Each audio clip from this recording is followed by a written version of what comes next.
뱀은 저녁 식사로 쥐를 먹어야겠다고 생각했는데 하지만 알고 보니 이 작은 생물은 일종의 텔레파시 능력을 가지고 있었습니다. 아무것도 하지 않고 뱀을 기절시켜버렸으니까요. 어린 호랑이 새끼들은 호기심이 많지만 기러기가 연관되어 있다면 참견하고 싶지 않은 상황이 될 것입니다. 누가 아직도 톰과 제리에서나 쥐가 고양이를 겁주는 거라고 말하는 건가요? 여러분은 개가 걱정되시겠지만 제 말을 믿으세요. 곧 곰이 불쌍하게 느껴질 테니까요. 적어도 자존심은 상했을 것입니다.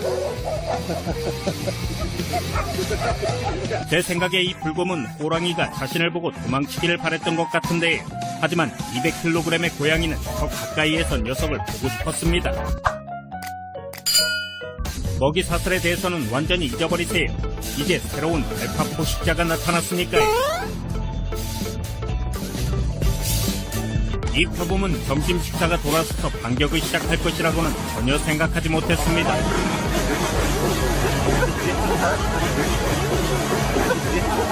이 흑멧돼지는 표범의 소프트웨어에서 결함을 발견한 것 같습니다.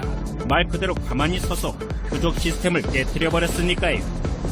이런 상황에서 먹잇감을 얕잡아 본다면 포식자로서의 커리어가 정말 빨리 끝나게 될 수도 있는데 다행히 이 사자들은 욕심으로 일을 망치기 전에 마음을 바꾸었습니다. 이 고양이처럼 절대 여러분의 상대를 얕잡아 보지 마세요. 저 비둘기는 고양이를 보고 얼마나 웃었을까요? 많은 사람들은 야생에서 악어를 만나는 것보다 하마를 만나는 게 낫다고 생각하는데 그 생각이 얼마나 잘못된 것인지 안다면 말이죠. 악어의 큰 실수인가요? 멧돼지가 반격하지 않는다고 가정했을 때 이 작은 교훈으로 악어가 이빨을 몇 개나 잃었는지 궁금합니다. 덩치 큰 녀석에게는 가장 쉬운 간식거리였는데 하지만 이 새는 악어의 친구들 앞에서 가장 큰 창피거리가 되었습니다. 이제 녀석은 남 탓을 하기로 한 것 같네요.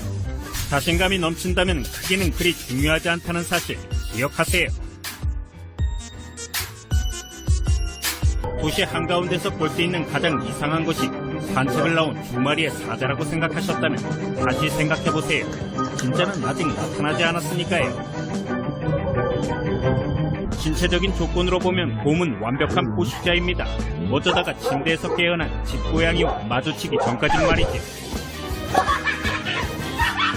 뱀이 무방비 상태의 쥐를 공격하려 했는데 갑자기 마스터 스플린터에게 싸움을 걸었다는 사실을 깨닫게 되었다고 상상해보시기 바랍니다.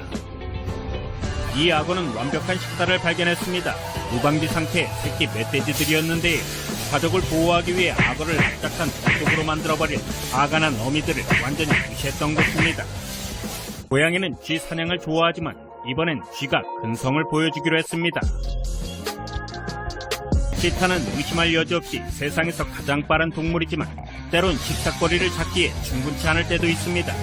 특히 먹잇감이 주변에서 가장 민첩한 동물이라면 말이죠. 암사자들이 단단한 피부를 가진 새끼꿀 오소리들은 물리더라도 아무런 느낌이 들지 않는다는 사실을 알았다면 분명 다른 메뉴를 찾아 나섰을 것입니다. 사냥 중이던 이 암사자는 데코 원숭이가 반격을 할 거라고는 전혀 예상하지 못했는데 사자를 좀 보세요. 대체 왜 원숭이가 도망가지 않고 정면으로 맞서는지 영문을 모르고 있습니다. 뱀의 공격을 쉽게 피해버리는 토끼를 보고 놀랄 준비를 해주세요. 이게 다가 아닙니다. 보세요. 녀석은 역습을 시도했습니다. 사자와 악어라고요. 이들은 둘 다 서로를 얕잡아보지 않는데 상황이 나빠지면 모두 엉망이 되어 승자가 없을 수도 있다는 사실을 알기 때문입니다. 이것은 500kg의 곰이고 이것은 1kg의 작은 고슴도치인데요. 녀석은 나무 아래에 자리를 빼앗은 곰에게 완전히 화가 났습니다. 표범은 원숭이에게 큰 위협이 될 수 있습니다. 땅에서는 말이죠. 표범이 나무에 올라가면 상황은 뒤집히고 원숭이들은 큰 고양이를 놀리기 시작합니다. 흑멧돼지는 수세기 동안 진화를 거치면서 먹잇감이 잘못된 상대가 되어버린 상황을 보여주는 훌륭한 예입니다. 쥐가 뱀을 이길 가능성이 없다고 생각하신다면 아기 쥐를 보호하려는 어미 쥐를 본 적이 없었던 것입니다. 이 표범은 현명하게도 황소를 공격하지 않기로 했는데 하지만 그저 괴롭히는 것만으로도 참교육을 당하기에 충분했습니다. 이 매는 올빼미에게 싸움을 잘못 걸었고 몇 번이나 얻어맞고 말았는데 다행히 녀석은 밤에만 사냥을 하는 동물이었습니다.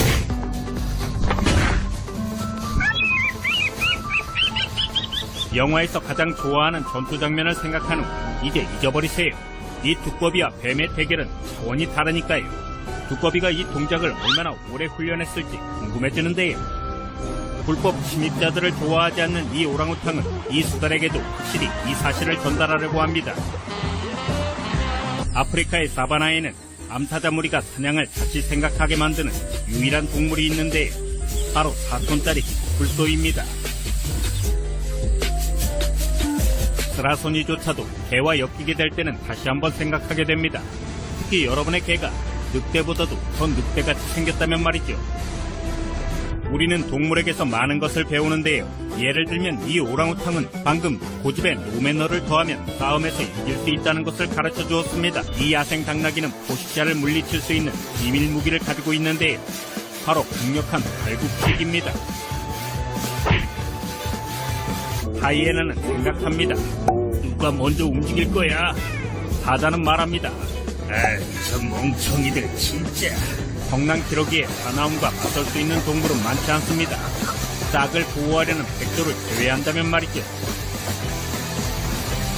강가로 사슴을 몰았던 이 회색곰은 사슴이 논리에서 A를 받았다는 사실을 몰랐습니다. 수영에서도 말이죠. 두 마리의 표범과 중형견 중에서 누가 이겼냐고 물으신다면 여러분은 제 대답에 놀라게 되실 겁니다. 개는 걱정 마세요. 완전히 무사하니까요. 고양이가 개를 무서워한다고요? 그건 고정관념일 뿐인데요.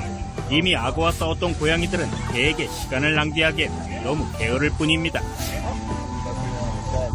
이 개는 오늘 중요한 교훈을 배웠습니다.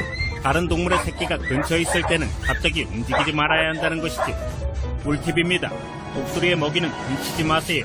80kg의 표범도 예외는 아닙니다. 표범을 공격하다니 악어가 얼마나 굶주렸던 것인지 상상해보세요. 때때로 표범은 악어를 사냥하기도 하는데 말이죠. 그리고 바로 지금이 국어가 아무래도 뱀이 최고의 표적이 아니라는 것을 깨닫는 순간인 것 같습니다.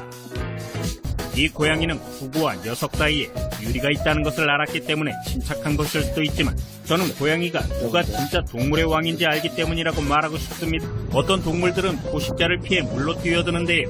이 가오리는 마른 땅으로 뛰어올랐습니다. 저 상어는 이제 다른 메뉴를 골라야 할 것 같은데요. 뱀 공포증이 있는 분들을 위한 장면입니다. 오랜 시간 동안 여러분은 엉뚱한 동물을 무서워하고 있었습니다. 특히 이 녀석에게 보호해야 할 새끼들이 있다면 말이죠. 사자는 사나운 포식자이지만 녀석들조차도 동물화에 맞서서 자신의 운을 시험하려고 하진 않았습니다. 이 말은 자신의 덩치라면 작은 염소의 건초를 빼앗아 먹기에 충분하다고 생각했는데 엄청난 우산이었습니다. 이런 순간이라면 세계의 전투를 볼 수 있을 거란 생각이 드는데요. 하지만 아나콘다는 분노 조절 수업을 들었던 것 같습니다. 이 착한 녀석이 가장 싫어하는 두 가지를 알고 싶으신가요? 바로 한밤중에 깨어나는 것과 표범입니다. 이 고양이는 확실히 문을 잘못 선택한 것 같은데 걱정은 마세요. 개들은 무사했습니다. 친구가 얼마나 짜증나게 할 수 있는지 아는 이 말은 같이 놀 기분이 아닐 때는 그냥 겁을 주어 쫓아냅니다.